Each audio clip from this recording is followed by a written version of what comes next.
country. The president was acting like he was being anti-French, trying to find some solution to the French occupation of the country, but that wasn't true. He was just getting ready to do the dirty work for the French. And he has been doing that. Now,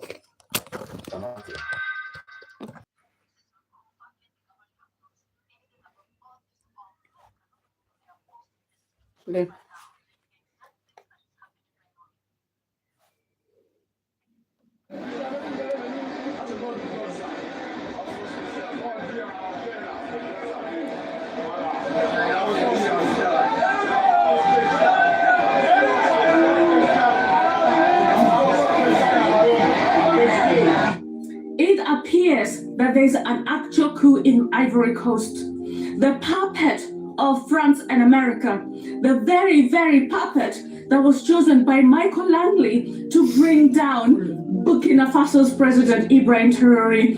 It's being reported that he has fled the country and that the military has taken over. Seriously, they got the memo. People of Ivory Coast got the memo. So currently, there are videos that are emerging from the situation. It seems like people from Ivory Coast are in the streets. They're burning buildings, get rejoicing in the streets.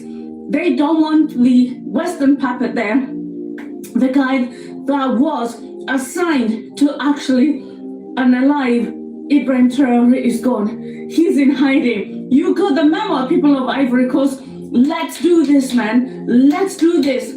It's time to regain who we are. It's time to cut the ties with the puppeteers, the people that have oppressed Africa for the last 400-500 years. People of Ivory Coast have done it. There is a military coup in Ivory Coast right now. Allegedly, a coup is going on in Ivory Coast right now. And this is a good news for African countries who want to do away with France and its control system over African countries. Because Ivory Coast have been used by France to plan its attack on Ibrahim Traoré of Burkina Faso.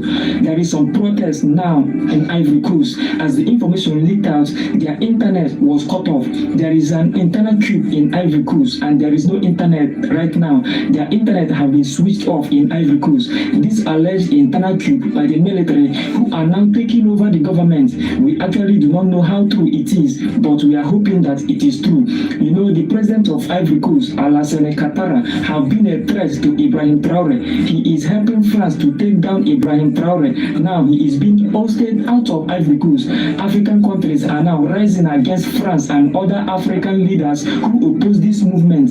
France must leave Africa. I will keep you updated for more information. My people, najua muko kwa Samia Suluhu Tanzania, but lazima niwapee umbea. Ivory Coast had an attempt military coup and it's allegedly successful. The military has taken everything into power because their leader, their president Ouattara, was a puppet of the West. And this is what had been pissing off the Ivorians. So they decided just to wake up and let their president out of power. And let me tell you, Africa is now waking up. Things are boiling nicely. Remember, this is the same president who has been trying to sabotage Ibrahim Traoré upon supplying weapons, terrorism, and everything that has been happening in Burkina Faso has been behind this President Ouattara through the French colonies. That is it, my people. I'll keep you updated if you are interested, though. Ivory Coast President Alassane Ouattara, where are you right now? Come out. Where have you been? We are saluting all the revolutionists who went on the street to remove that puppy of America. We as African, we are saluting all of you. We are believing in all of you. We are looking at all of you. Through you, Africa will be free from its chain. Because that Alassane give American air base for drones to attack our Burkina Faso, our Niger, our Mali. Enough is enough now. I love all the Ivory Coast people who stood up against this dictator. Hello, brothers and sisters. I hope you're well. This is something I've been saying since I was 12. which is when I became more aware of the actual global situation and the reason why many African countries are not able to move forward.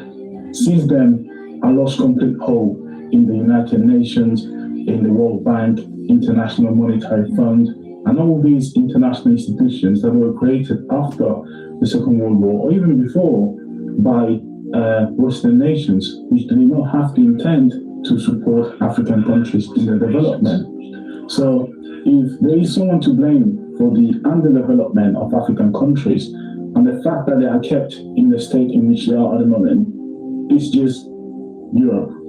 You cannot blame African countries.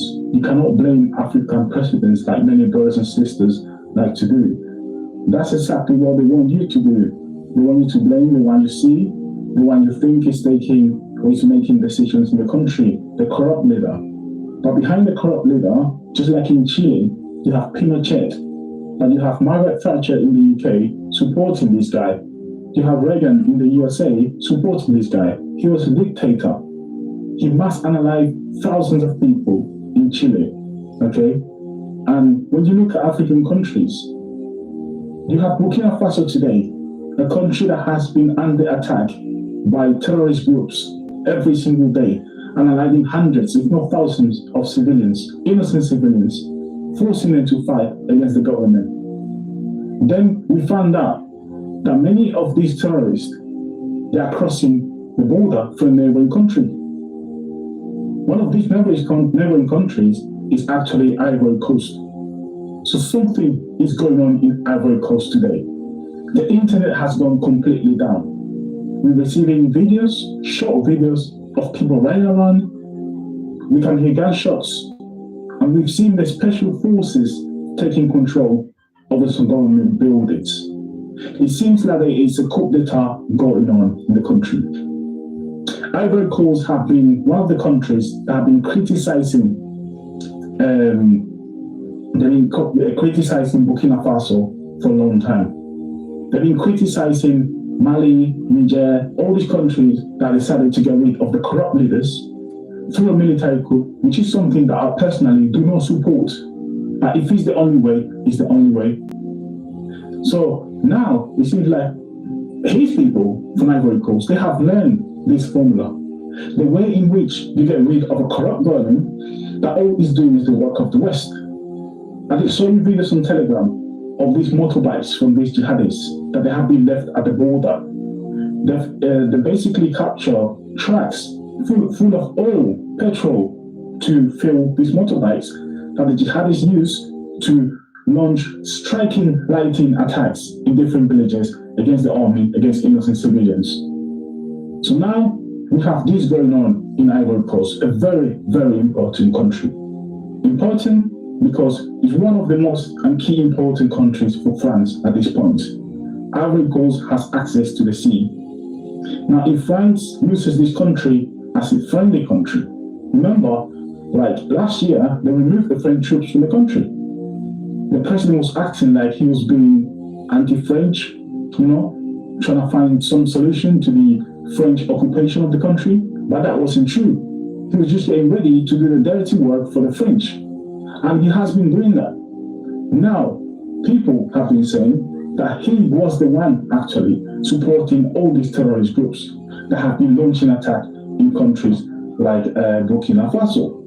This is just wrong. It's completely wrong.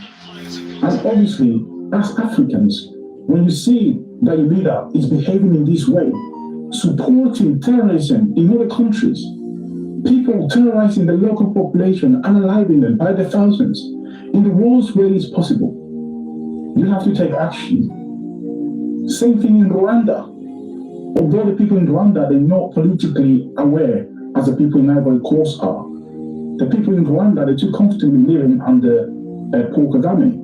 But he's doing exactly the same thing. He's financing the M23, he's financing Rwandan troops or other jihadist groups to go into the eastern part of the Congo and analyze civilians and steal resources. So this was what apparently Ivory Coast was doing. Have been caught, and now the military, apparently today, are still waiting for more information, more clear information, but it seems like they're taking over the government in the country. We have the special forces that have rebelled against the government, that have taken over control. You have people in the street, massive crowds on the street shouting, we're gonna get rid of this president. All because he has misbehaved. He betrayed his nation in the worst way possible, which is supporting the very enemy many countries around the world that are trying to fight and to eradicate. Now you can see who's actually supporting these groups, that they are creating mayhem all over the Sahel region, all over Africa in general. Since 2011, the amount of terrorist activities in different African countries has increased significantly. There was a key event, which was the war in Libya, the bombing of Libya, and the removal of Muammar Gaddafi. I'm not saying that Muammar Gaddafi was the hero of Africa, but he has a good intention in mind, okay, for the continent. Although it was more focused on Islam and it was more Arab-centric, okay, but he had good intentions for the continent. And he was one of the key players in stopping all this from happening. But then, as soon as Libya was destabilized, all these individuals living in the South Libya, they moved into different countries, okay? They moved into Burkina Faso, they moved into Niger, and many of them, with nothing, they joined these terrorist groups, and they have been the one terrorizing the population, unaliving soldiers. It seems like the people of Ivory Coast, they're very, very politically aware. They know the history. And before this president, there was another president called Gbagbo. This guy was removed from power by the French. They actually sent the army to remove this guy from power because they did not agree with the election results. They actually say that he lost. So they got some stewage from the IMF to run the country. And he's meant to be a good economist. But look at the state of the economy of the country today. And look at what he's doing on the name of the people from Ivory Coast. If the news we're getting from this country is true, today, this is over. We hijack the streets to make those at high risk of bladder cancer aware. If you're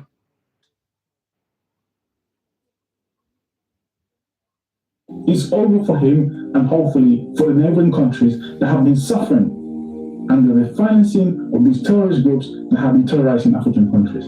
I want to tell you that when you look at Africa and the problems, when I say you cannot blame the African president because they are no more than administrators. They are managers of a colonial economic administration. That's what actually many African countries are. They are not nations. They are not sovereign states. They are economic administrations.